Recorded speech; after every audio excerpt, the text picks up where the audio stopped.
Good afternoon, everyone. Thank you for joining us for today's program, Racial Justice and Intersectionality, Perspectives from Black and Latina Women in Corporate America.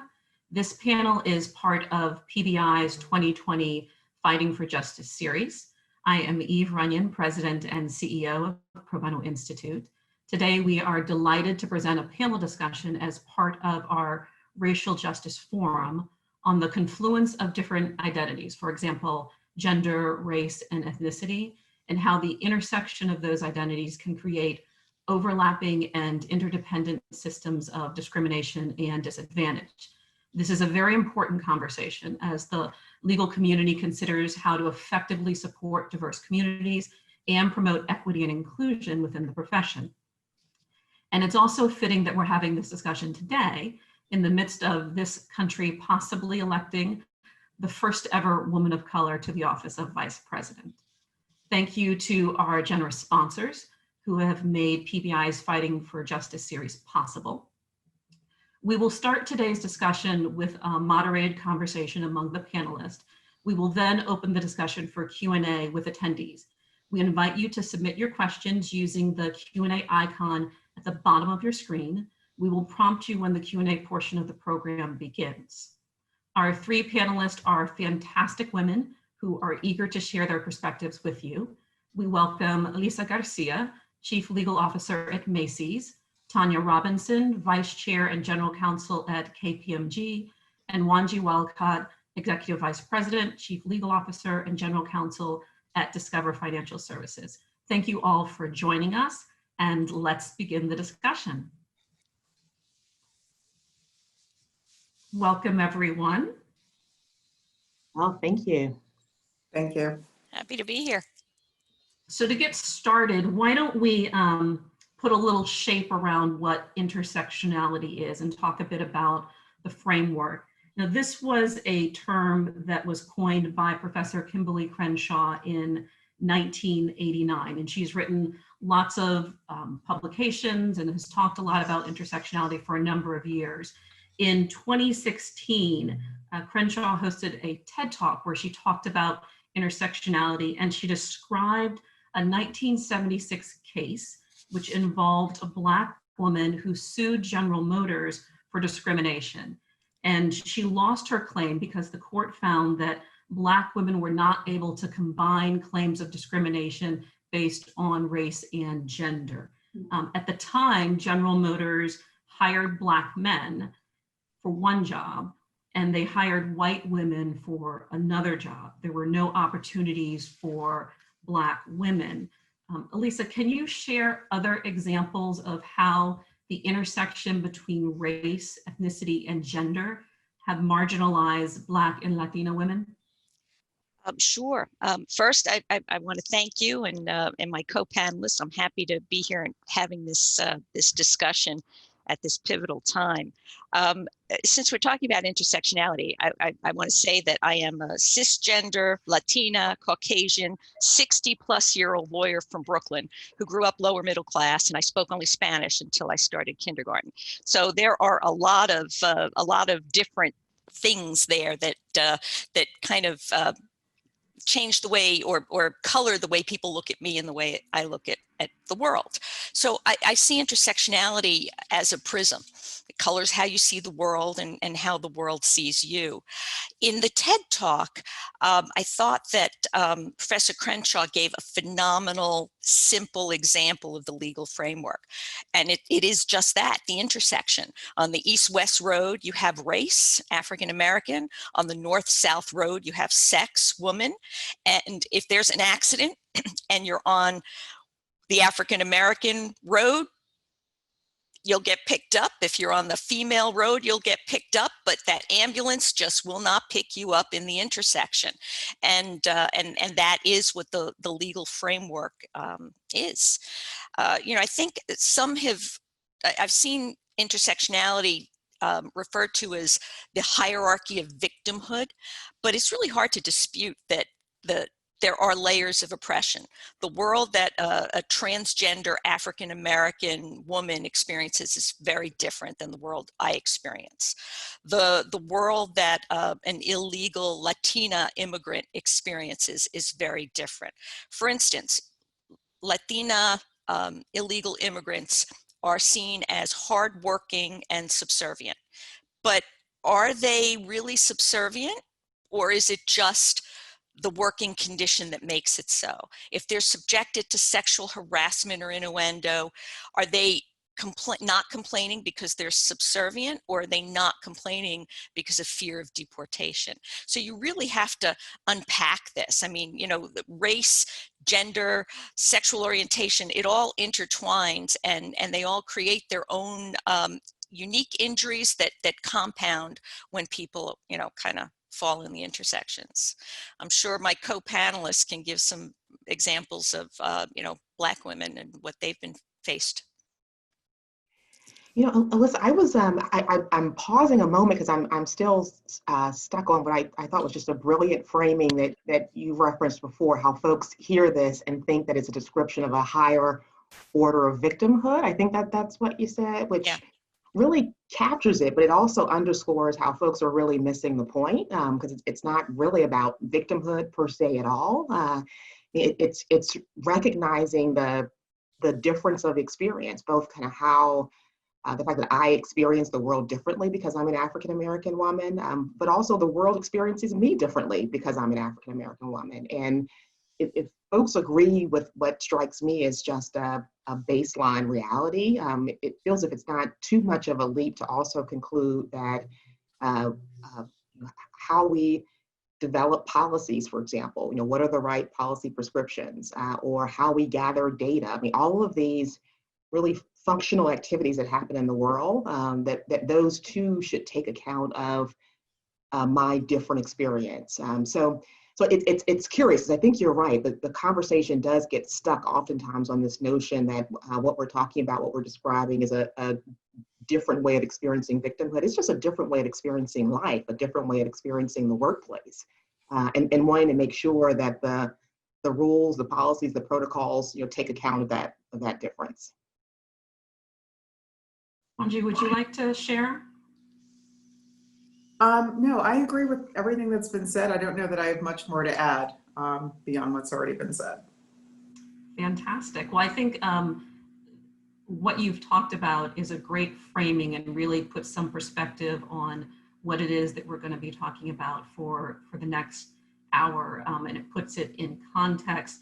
You know, the call for racial justice, or I would say the recent awakening around racial justice, began with the killing of George Floyd by police, and it sparked a lot of conversation. It sparked a tremendous amount of focus.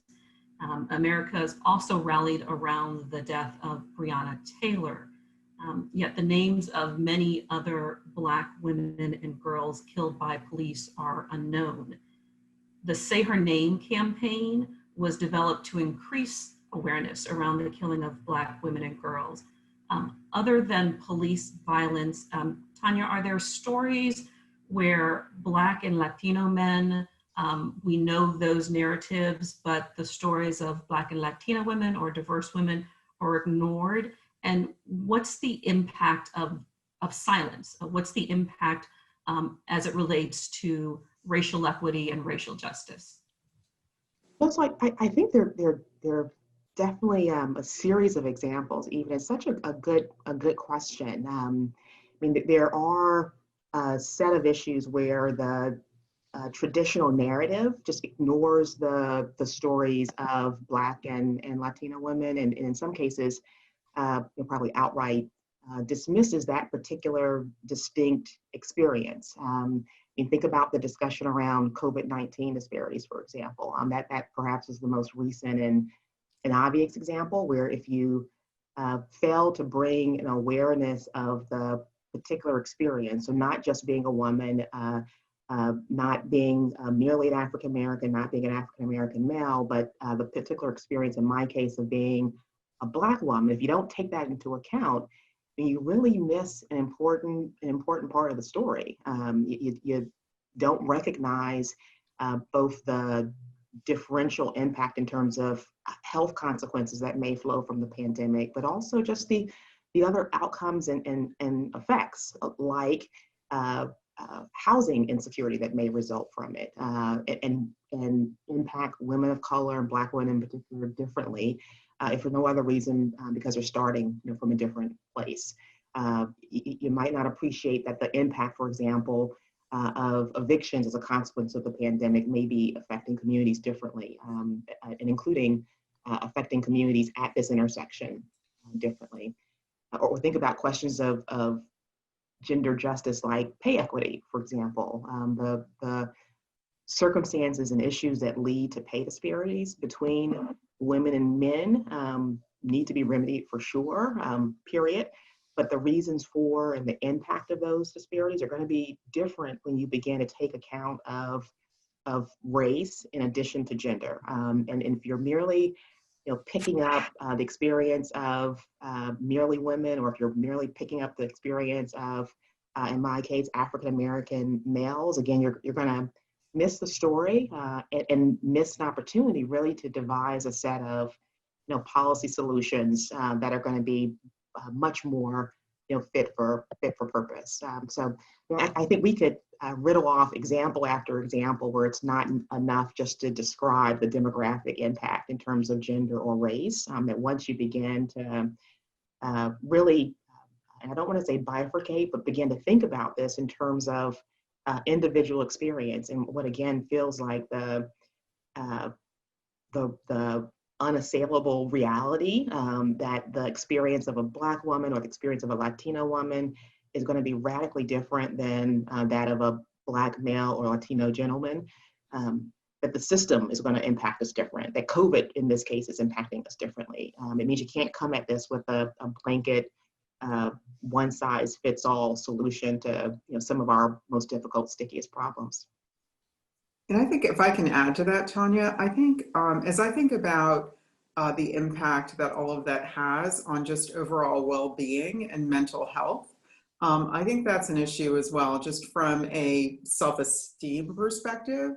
And I often think about kind of young girls and kind of what they're seeing, and it really kind of contributes to the value that you put on yourself. And based on the messages that you're getting, based on the treatment you receive. And so I think those can be long-standing and very difficult, sort of patterns to change, that I think can have really kind of long-term effects just in people's overall well-being. Yeah, absolutely. I know, and Elisa, in talking to you in preparation for the program, one of the things that we talked about is, the sort of the fact that this problem has played itself out over time in history, and the example that you were giving around Cesar Chavez. Yeah, well, and I being a child of, I'm the elder statesman on the panel, but I'll start with an example of feminism in the 70s. Feminism had a very white face. The champions of feminism were all white women. And, they wanted the right to work outside the home. But Black women were already doing that, so it they didn't feel that they were part of that movement. And then, Cesar Chavez, everyone knows him as the head of the National Farm Workers Union and everything he fought for. But really, no one knows Dolores Huerta. She was his partner, and she really criticized the Farm Workers Union for gender discrimination. So, we're not all united on the same issues. And then there's also Sylvia Rivera. The LGBTQ movement was a very white movement as well, and she advocated for the inclusion in Hispanics in that. And we've certainly seen that play out in the Southern Civil Rights movement in the 60s as well. Yeah, for sure. You're right. In mentioning sort of feminism and how historically it's been white feminism, and that's what the narratives have been, and that's what the focus of that movement has been. Another thing that happened recently that really focused our country on the need for racial justice was the incident involving Amy Cooper in Central Park. And she is the white woman who called the police on a Black man for bird watching. And it's an example of a unique privilege that white women have. And for centuries, this country has come to the rescue of white women to the detriment, sometimes murder, of Black men and others. And Emmett Till is a well-known example of that. Wanji, I'm curious, considering how much has been written about white feminism narratives and ignoring the realities of women of color, how can white women and other allies better support the push for equality for all? Yeah, no, that's a great question. So, I mean, as I think about where many of us were, if not most of us, kind of post Amy Cooper, post George Floyd, in terms of having a lot of discussions in the workplace that we had never had before, just around anti-racism and kind of the experience of people of color. I think what that has shown me is that talking more and trying to just understand goes a long way. And so I know at that moment in time, there were many white women that I work with who were asking, I think from a very genuine place, what can I do to be a better ally?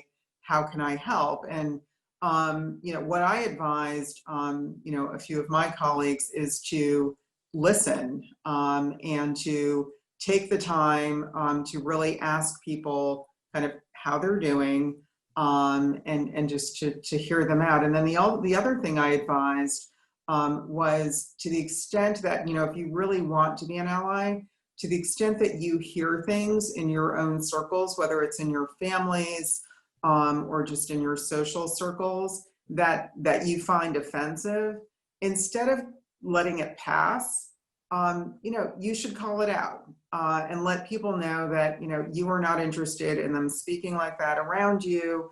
You don't agree with that and you don't find it acceptable.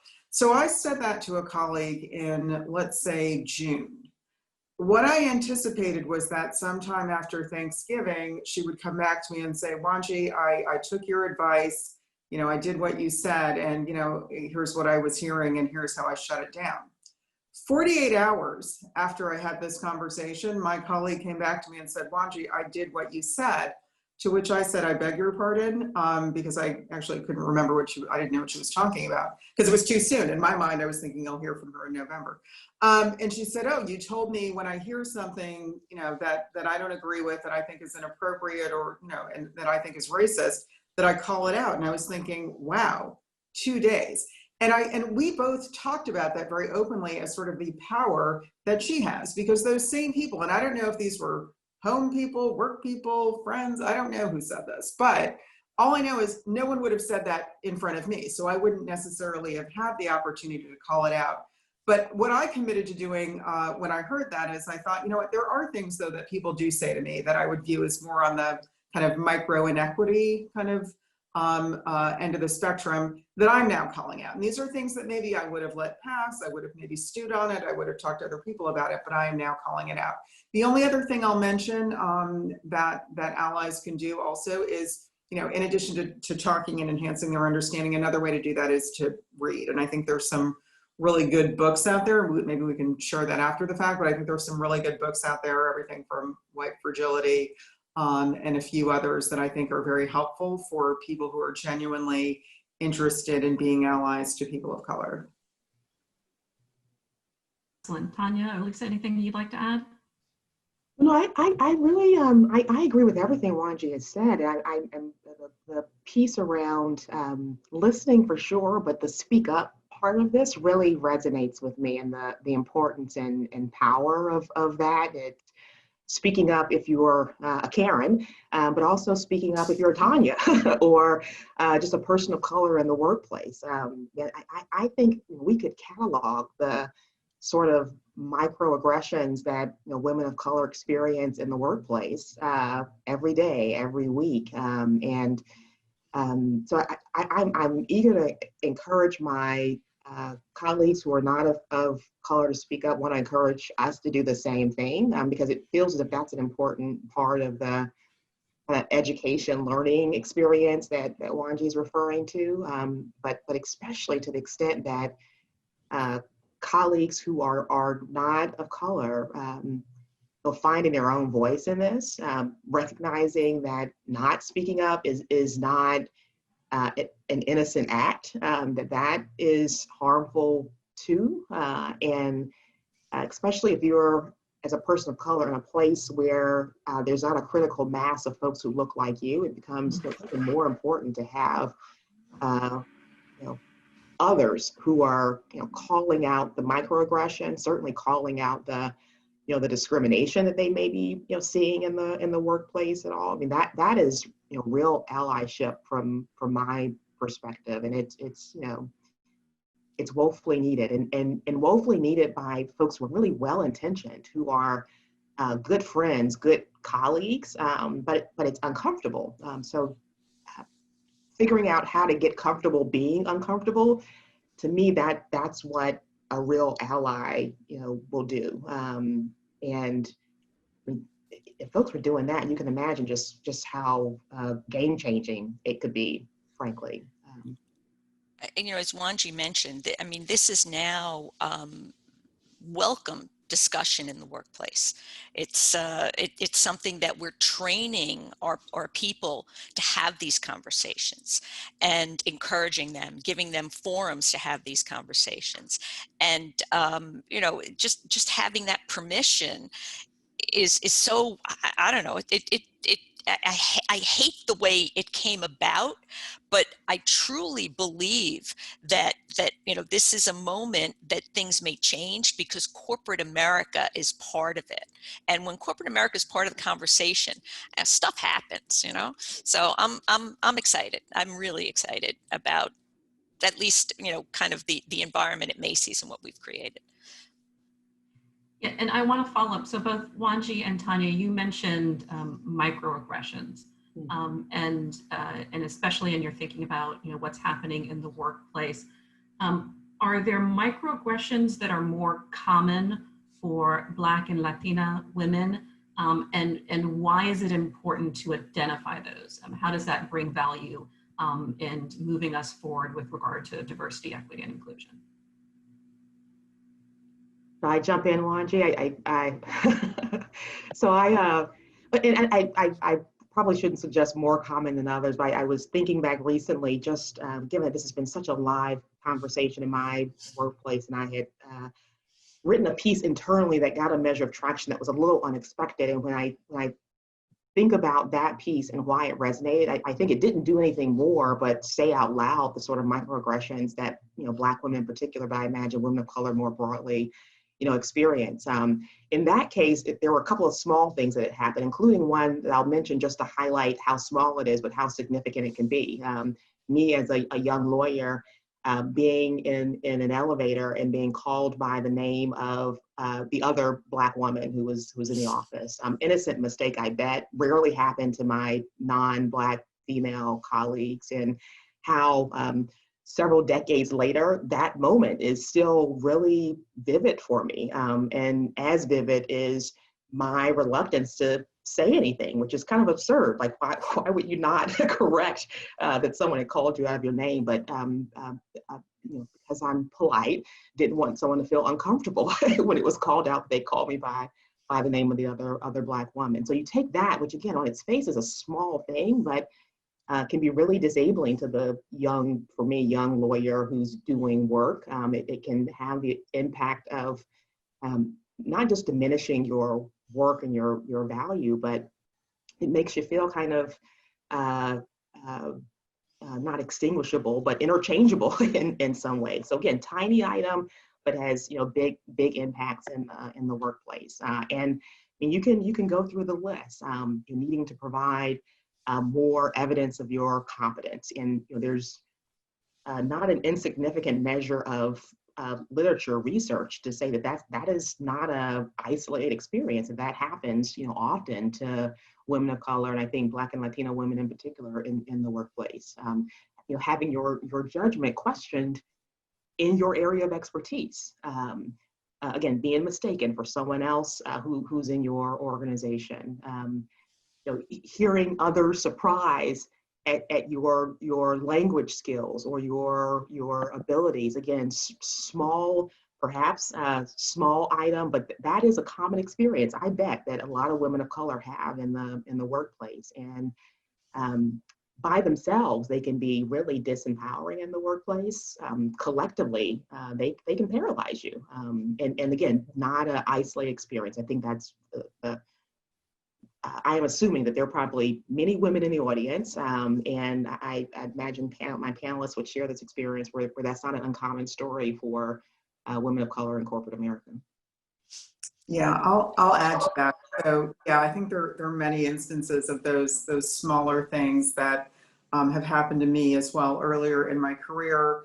I think of a couple things that happened when I was in private practice at a law firm, where it wasn't so much someone called me Tanya instead of Wanji. It wasn't that, but it was people constantly mistaking you for an administrative assistant. We used to have something called word processing. This was back in the day. I left the law firm in 2002. So, people just mistaking you for being in a role that you're not in. And so they don't sort of just initially assume you're a lawyer. They assume you're not a lawyer, and then they kind of work their way into it. And so I've had people kind of, ask me to get their car service, ask me to deal with their word processing when that was not my role as an associate at the law firm. I also realized very earlier in my career that I was going to purposefully not find myself doing what I call like corporate housework.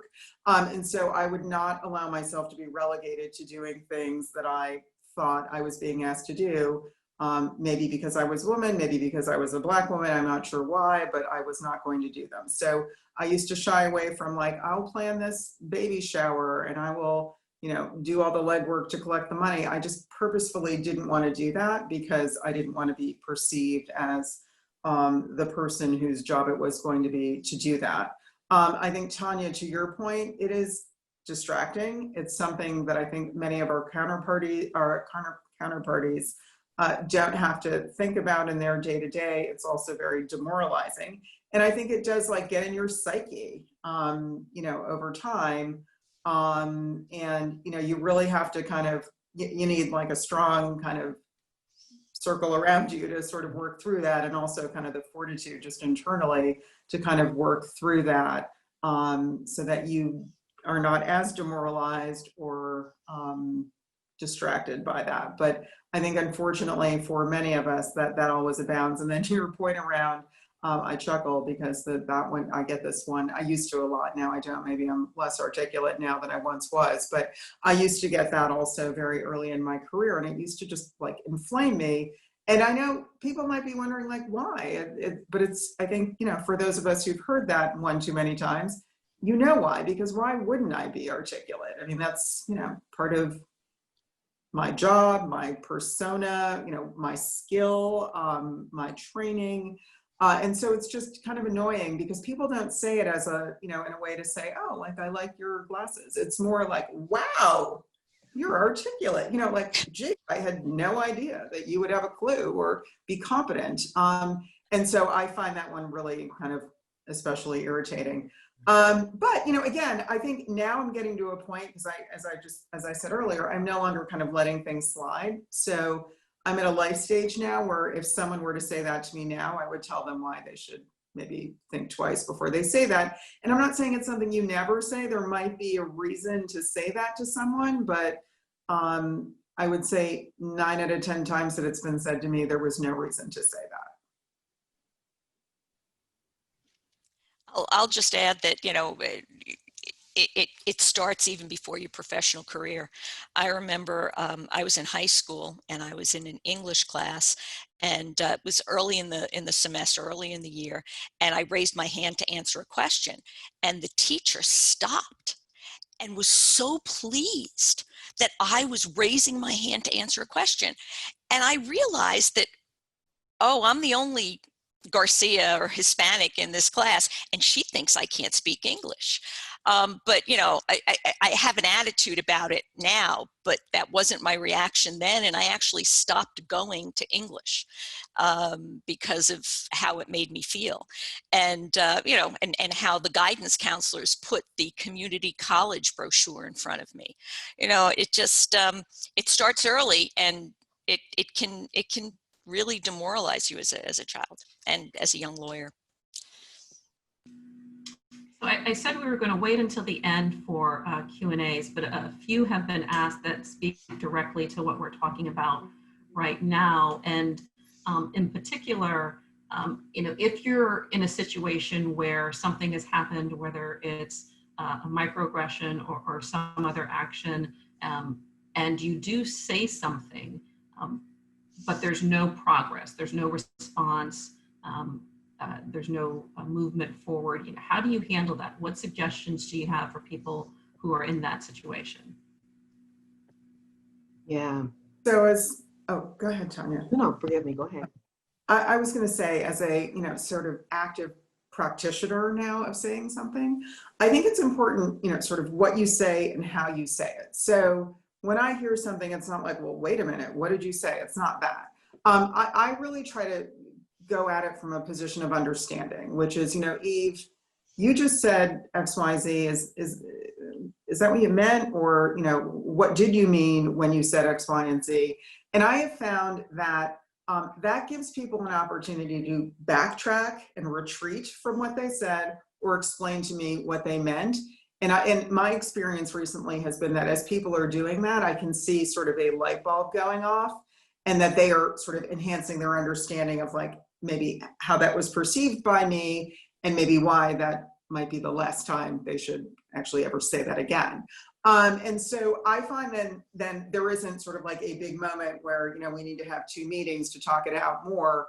I just want people to kind of understand how I'm processing either what they said to me verbally or in their email. And so again, my method is to go at it from a position of, you know, like, help me understand. And is that what you meant? And I found that that has been helpful. And the times that I've done that, I know people have walked away sort of rethinking what they said and how they have said it. And so it's not usually like, to Tanya's earlier point, these are sort of, you know, again, they're called microaggressions, I think purposefully. So this isn't, you know, sort of a big thing that someone needs to change. That's been my experience lately. It's been more smaller things that I just want people to think about and have heightened awareness about. Yeah, and I agree with that, Wanja. And I'd say too, even though they really are microaggressions, I think you're right, appropriately named, and minor to the forgive the language, perpetrator, major to those who are being acted upon. And I think it's the sort of thing that, I mean, it's hard to show up and bring your best self, do your best work when there is kind of this, what could feel like an avalanche of little bitty things like this that are happening. You believe they're happening because of your status as a woman of color in the workplace. But I share your perspective on the right approach around. At least I take a similar approach. I won't say right, because I think there are probably any number of ways to get after this, and you have to do the thing that's within your zone of comfort, appropriate for your particular environment. But I have found it to be really constructive in the places where I've been too, to try to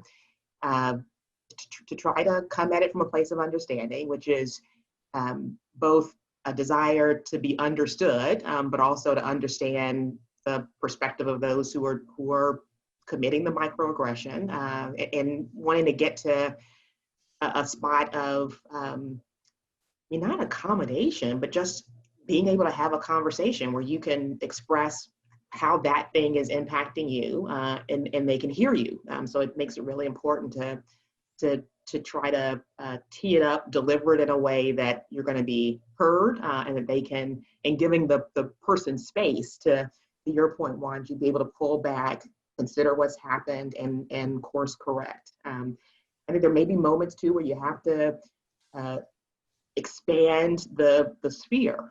So it again, depending on what the item is, may be constructive to have a broader conversation, not just with the individuals impacted, but trying to figure out how do you productively, constructively engage with a broader set of colleagues. And at least in my experience, it's been easier to have that sort of conversation, which could be a little uncomfortable, where you're otherwise showing up and engaging in the workplace. So kind of opening up yourself to for folks to get to know who you are, for you to get to know your colleagues, and against the backdrop of that sort of shared experience, it makes it a lot easier to have what might feel like an uncomfortable conversation.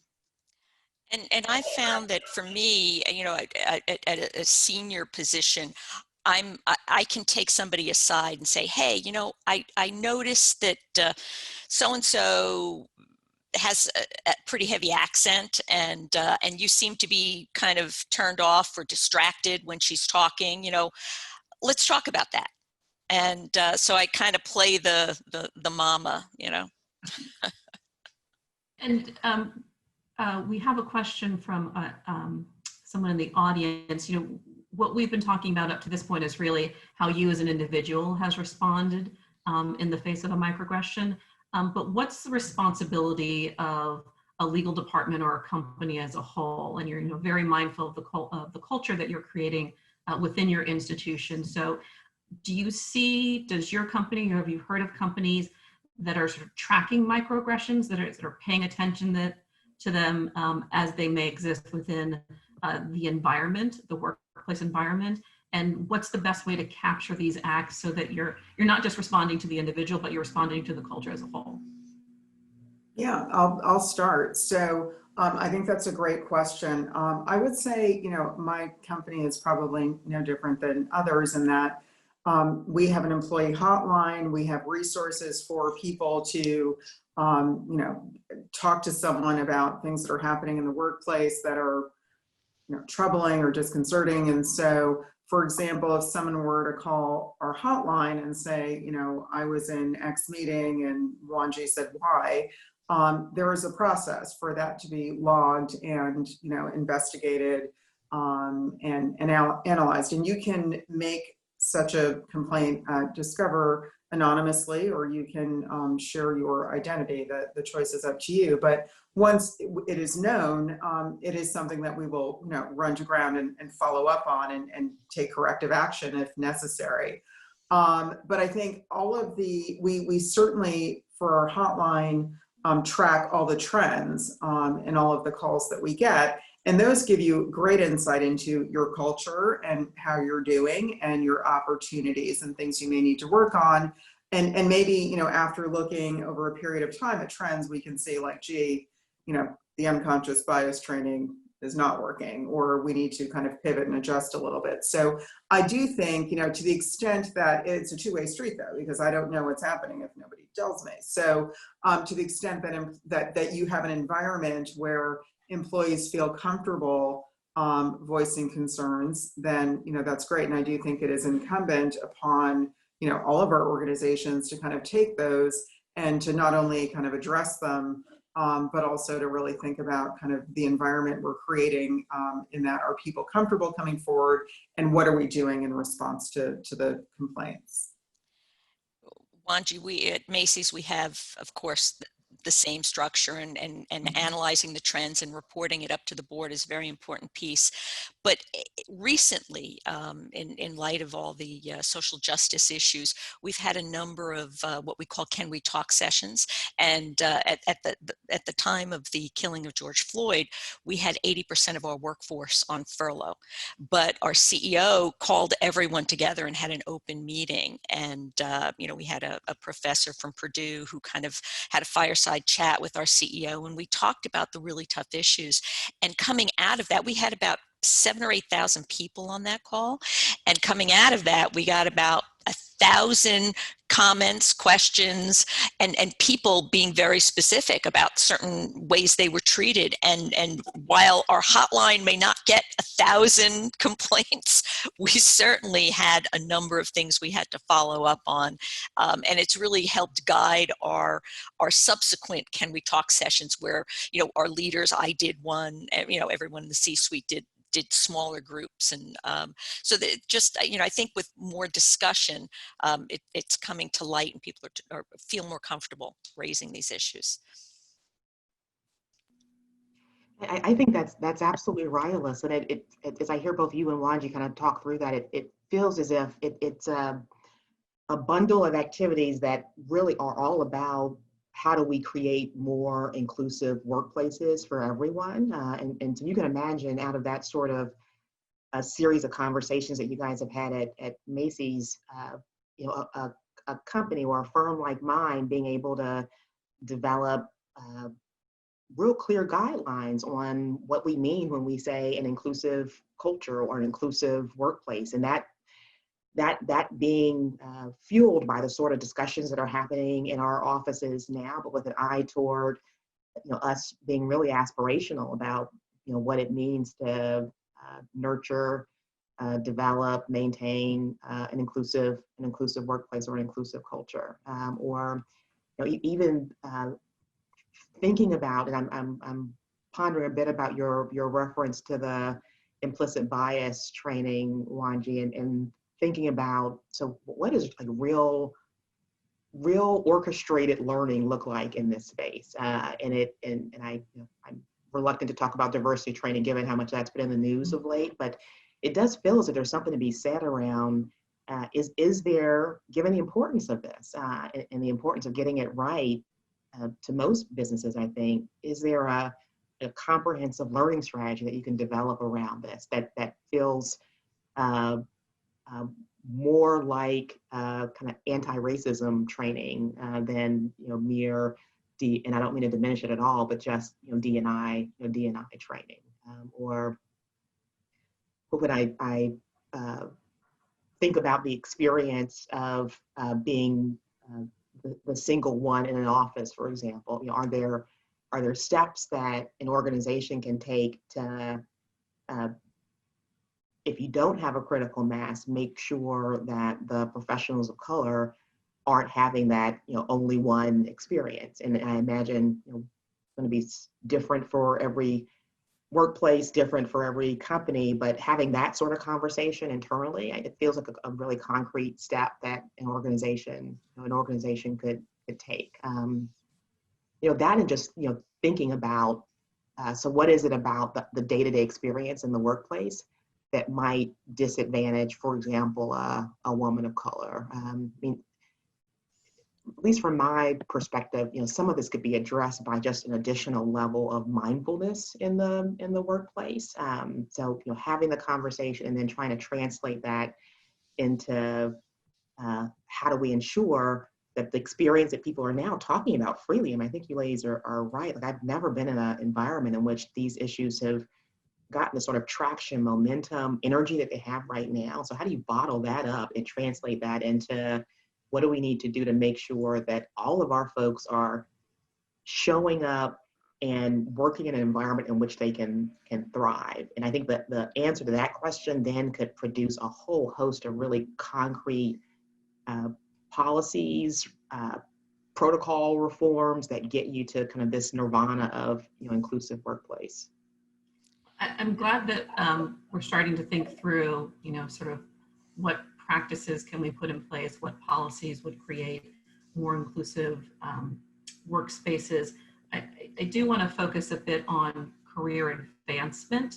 And there was a study in 2017 that found that women of color are the most underrepresented group in the corporate pipeline. And they experience the greatest challenges, yet they receive the least amount of support.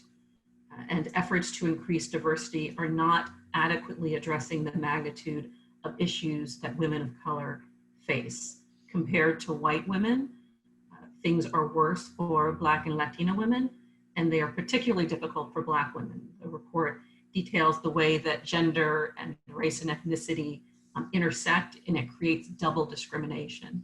And so, Elise, I'll start with you.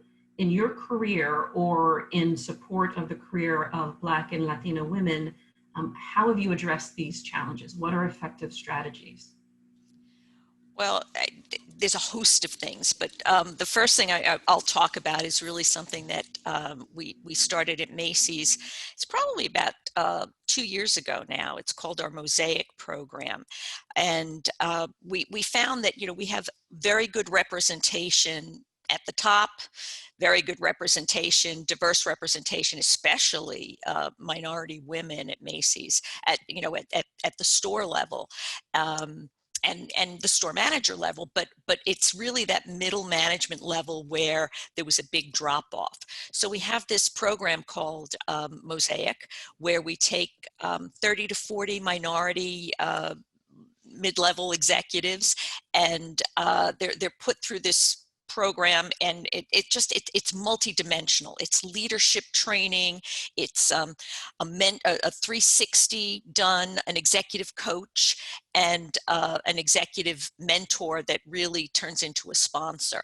And we've had some great results. We've had, about 40 to 50% of the group has already been promoted, and we're on our second cohort now. So I think that kind of a program can really work, because it's hitting them from all different levels. It's, these folks have the functional expertise that that a white male or a white woman has, but they may not have those networking opportunities with senior executives and the leadership training. So that's one thing we're doing.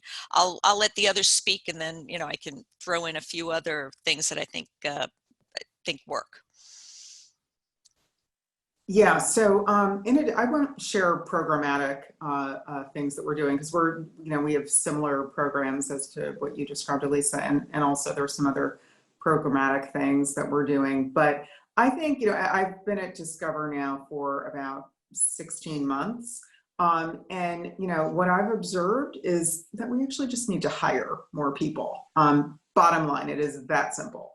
So I think programs are great, and I think they address, sort of building your internal pipeline and better understanding, which is something we're working on, kind of what are the barriers to people kind of moving through the pipeline, and then how do we ensure that people who are promotion ready are, top of mind and getting the same level of sponsorship that their, white counterparts are getting. So I think all that's important, but I think for me, as I kind of look at the organization, there's like just some basic hiring that we need to do. It's that simple. And so we need to go do that. I don't know how else to say that in any plainer way. But, as I look at my own organization and also kind of across the firm, and Elisa, what you said around, it's a little bit different at Discover. It's not kind of representation at the top and the bottom. It's more, knowing that the organization is a pyramid, I mean, sort of the base of the pyramid. We certainly have representation at the base, and then it just, as in many organizations that I've previously been in, it kind of thins out as you move up the pyramid. And so how do we think about moving people kind of through the pipeline? But also, how do we think about bringing in new talent in terms of Black and Latinx candidates? And so we're doing everything from really taking a hard look at our job requisitions, because typically, I created a job requisition 20 years ago and I just kind of like tinker with it at the fringes. But we're now looking at all of those to make sure that there's nothing about them that is, sort of not inclusive, right? And that we're able to kind of attract the right talent and diverse talent, frankly. And then we're also doing kind of the obvious, ensuring that every position has a diverse slate of candidates, but also making sure that the panels of people who interview said candidates are also diverse as well. In a way that makes sense, because I think many of us have been through that kind of, why am I meeting with this person? Oh, is it because they're Black? But that you don't really see as the candidate where they fit in, to the overall experience. So we're being kind of thoughtful about that as well. So, again, I think there are some tougher things that we could all be doing kind of from the programmatic standpoint, but I think at the end of the day, it's like back to basics, go out and hire some people. And I'll extend that to the the legal department and our external services, our service providers, our law firms. That's something that for the last 10 years at Office Depot and at Macy's, I've required our law firms to, on their invoices, identify minority lawyers, partners, and associates, and we measure either the time or the quality of the work, if it's a fixed fee type thing, that they do, and we track that, and we give them a report card. My legal team, each one has a D&I objective, each person. And when I first introduced that, it started out as like, oh, I'll join this ERG. And now, it's, I'm a white woman and I'm joining the National Bar Association. I'm going to go to their annual meetings so that I can meet counsel and meet that 25% goal that we as a department set for our external legal spend. So I think that's another important component. So I think for us, and I won't repeat the things that have already been said, because I think there are just a slew of programmatic initiatives that you can, meaning on the firm or the company side, that you can lean into to get after this. And I think all the ideas that Alyssa and Wanji have shared are absolutely the right ones. On the company side, distinct from what the individuals can do, I'll only add that it's not rocket science, despite what folks may suggest. And while it's hard work, I think it's largely roll up your sleeves work. You just have to get after it. And I will confess not to be overly cynical. I'm really not typically a cynical person, but once you resolve that you're going to get after it, things start happening. So you can recruit the talent, for example. You can retain them. You can promote them, through the pipeline. So and I say this with a bit of a smirk, because we've been having this conversation, even my own organization, where you can't imagine a company that's more committed to doing things bigger, better, faster right now, and we can project manage initiative to death, when at core it's not that difficult to understand. Like if a company is going to go out, you decide that it's really important to your business that you have a technologist, for example. Like we know how to get out into the market and find a technologist. We describe the portfolio, we identify the strongest candidates, we know how to attract them to our organization. And again, I don't want to suggest this isn't difficult work around I&D. It is, but we know how to do it for the technologists. And I think the playbook is not so radically different. Once you appreciate that it really is a business imperative, and you then start to treat it as being as important to your enterprise as you do the many other things that you have to get after in order to build, grow your business. So I think the programmatic initiatives are so important. There are a lot of ways to get after it, but just commitment to do something that's not, again, rocket science is for me kind of the mantra. On the what individuals can do side of it, I have been the last several days, Eve, stuck on a question that you asked us, and it may have been intended as more innocent. I didn't receive it as that, just for the record. It was around. I'll state it perhaps more innocently than you did, but it's just the basic question of whether or not there's some value in having a forum in the workplace for example, women of color. And so we have our, African American BRG, Business Resource Group. We have our women's group in the organization. And when you asked that question, I thought back on the moments where I was one of a few, but felt the most empowered, thought that I was really ready, not just to face my workday, but could think through, I can see success in this enterprise. I see the path to promotion. I'm understanding the game. Even where I was a person in the minority in that environment, it was where I had a circle of women like me who we were looking after one another. It was that way for me early on in my prior law firm life.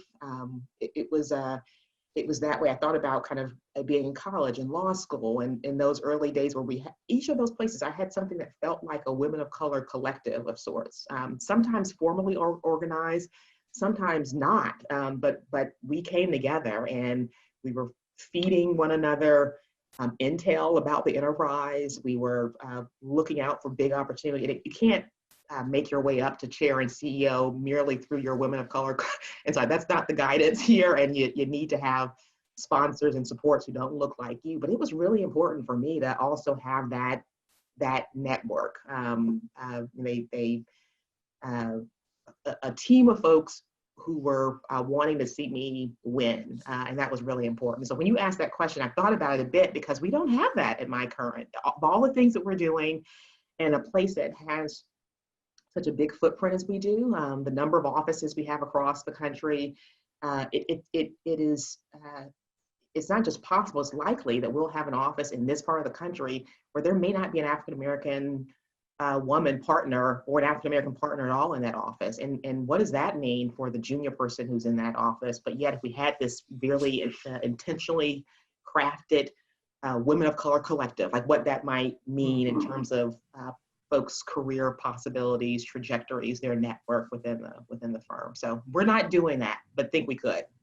Well, I'm glad you raised that, because I was going to ask, is there any downside in sort of thinking about your company's objectives with regard to diversity and inclusion, what metrics you've put in place? Is there any downside to recognizing that that you can segment identity even more than sort of large categories of race, ethnicity,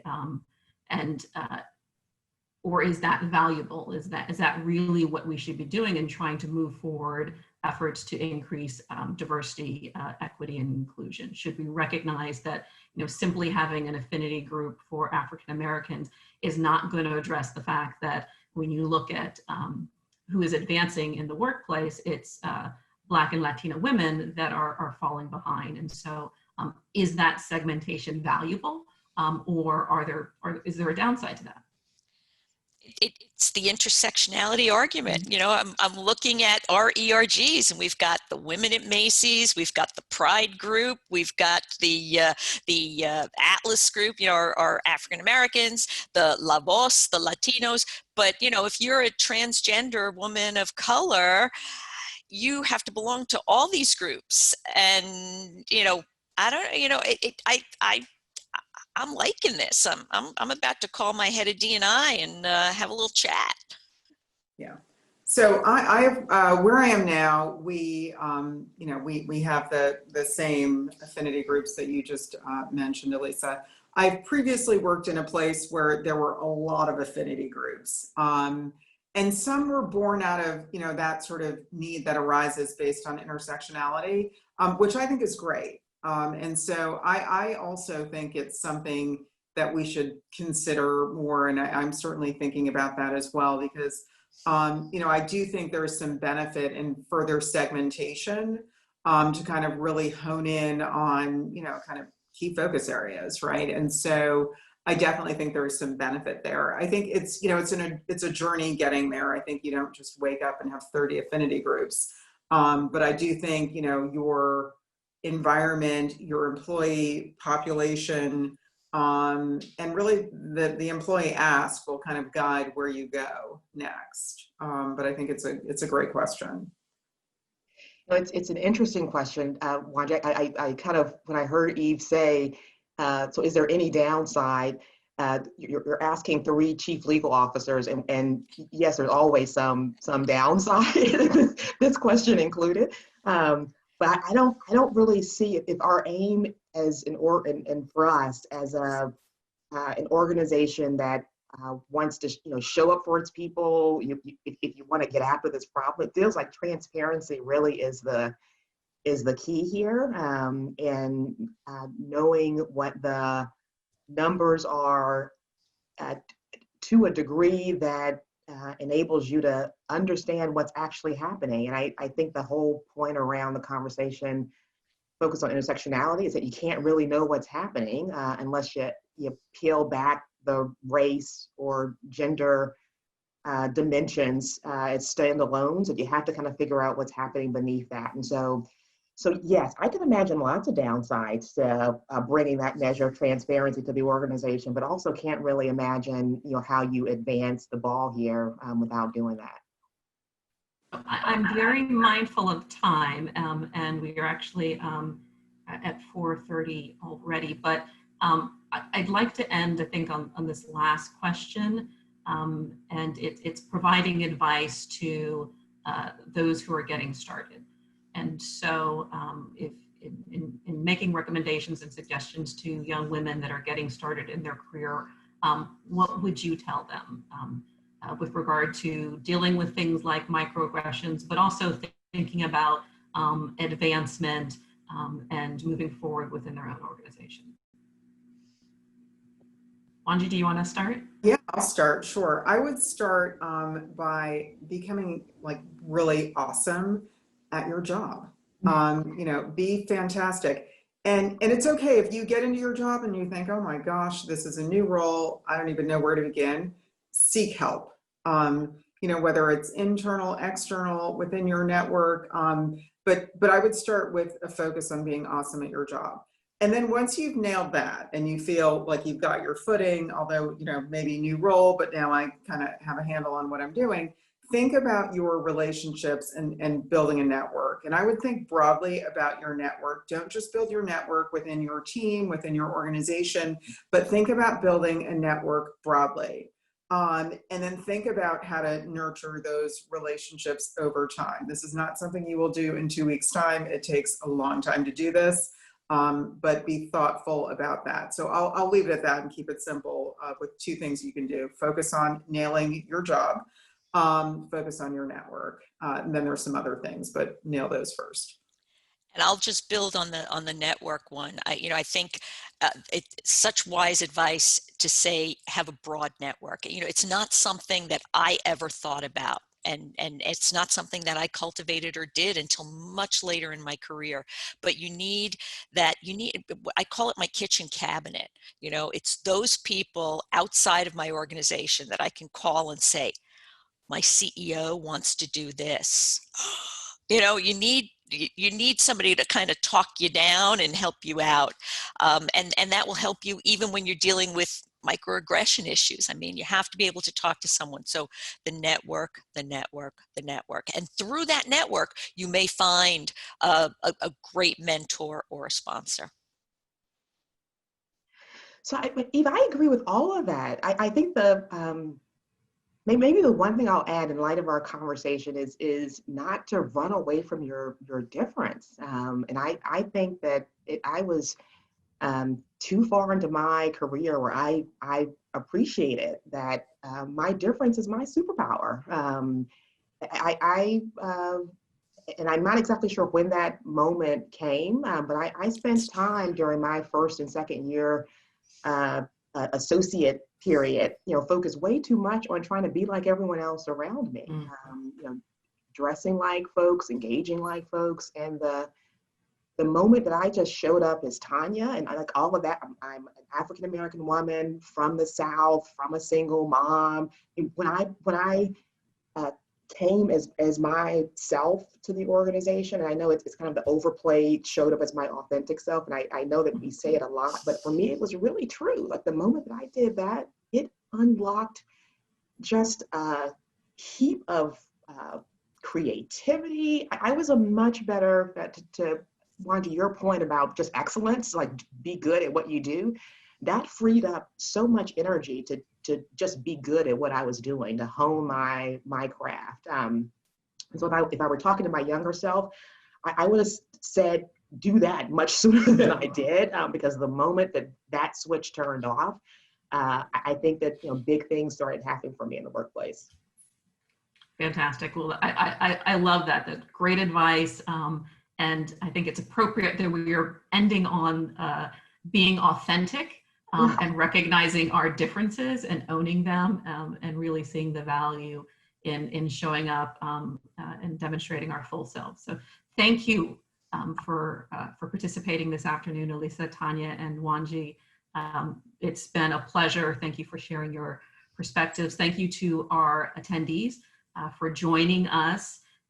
We do have another program that we'll be hosting as part of our Racial Justice Forum, and that is the business community's role in championing racial justice. And that's going to be on November 23rd at 3 p.m. Eastern. So stay on the lookout for more information about that. You can visit PBI's website to learn more.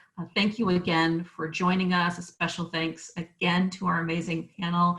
I hope everyone has a wonderful weekend, and we look forward to seeing you on November 3rd. Great. Thank you. Take care, guys. Bye-bye. Bye. Bye.